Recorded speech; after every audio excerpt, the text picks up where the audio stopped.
Matheus, conta pra gente o que está pesando nessa decisão dos ministros e como a decisão vai interferir diretamente ali no direcionamento dessa escolha para quem será o próximo governador, né? Porque ali tem os grupos políticos, cada grupo se movimentando para que seja de um jeito.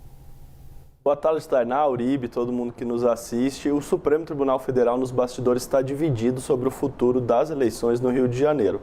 A discussão jurídica, como o Kleber vinha explicando, gira em torno do fato de os ministros vão analisar se houve ou não burla à lei por parte de Cláudio Castro. A lei eleitoral afirma que quando há dupla vacância, ou seja, governador e vice fora do cargo, por razão eleitoral, a eleição é direta. A razão eleitoral seria a cassação do mandato. Quando não é por razão eleitoral, a eleição é indireta. E os ministros vão analisar se a renúncia de Cláudio Castro serviu, na verdade, para caracterizar essa segunda opção e, portanto, forçar a eleição indireta, porque ele sabe que teria maioria na Assembleia do Rio de Janeiro e assim conseguiria mais facilmente eleger o governador do mandato tampão.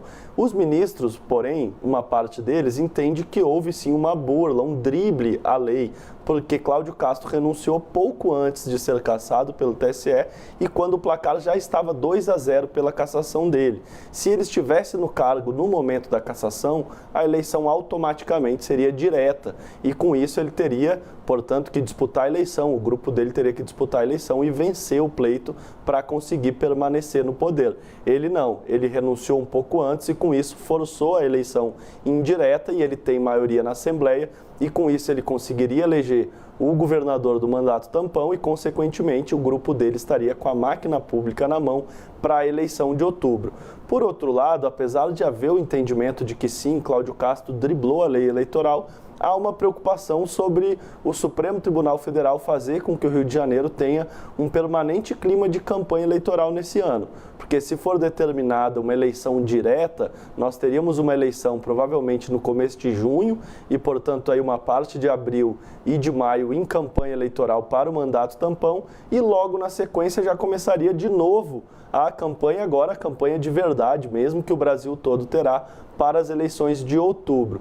Portanto, há um debate jurídico presente acerca do ato de Cláudio Castro, se o ato dele foi válido de renúncia ou se o ato dele, na verdade, serviu apenas para driblar o entendimento eleitoral e forçar a eleição indireta, mas além do debate jurídico em si, também há esse contexto político institucional. Seria de bom tom o Supremo Tribunal Federal forçar duas eleições dentro de um período de menos de 6 meses no mesmo estado. Além disso, a Justiça Eleitoral teria que correr para viabilizar esse pleito agora num período que não está previsto, né? Porque seria essa primeira eleição para o mandato tampão. O grupo de Eduardo Paes, por exemplo, briga no Supremo Tribunal Federal para que tenha uma eleição direta, porque, entendo a eleição indireta, a vitória do grupo de Cláudio Castro é praticamente certa e, com isso, ele iria para as eleições de outubro com a máquina pública na mão, que a gente sabe que tem muito efeito. É a conexão com os prefeitos, o repasse de dinheiro, a liberação de emendas, a conexão com vereadores, deputados estaduais.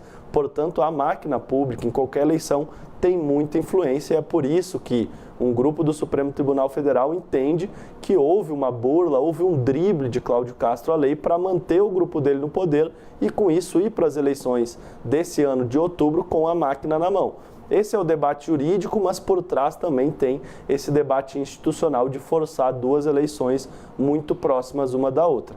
Fato é que o Supremo está dividido, a discussão nos bastidores está quente, porque isso deve ser definido já nesta semana e, em decidindo ter uma nova eleição, a Justiça Eleitoral vai ter que correr para viabilizar todo o aparato burocrático, para viabilizar o eleitor do Rio de Janeiro e 2 vezes neste ano para decidir quem será o governador, primeiro do mandato tampão e depois do mandato definitivo de 4 anos. Uribe, Tainá. Situação inédita que vive o Rio de Janeiro. A gente nunca viu em véspera de eleição uma cefalia tão grande no estado tão importante. A gente está falando do 3º maior colégio eleitoral do país, 3ª maior economia também nacional ali, próxima de Minas Gerais. é um cenário realmente imprevisível e a gente observa pelo Matheus Teixeira que realmente é imprevisível também o futuro do Rio de Janeiro pelo Supremo Tribunal Federal.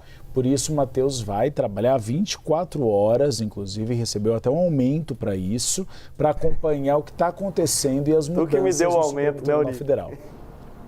Uribe me deu o aumento. Jonas Maia. Foi o Jonas Maia que virou analista e ganhou um aumento. Cobra dele depois. Obrigado, viu, Matheus, pelas informações.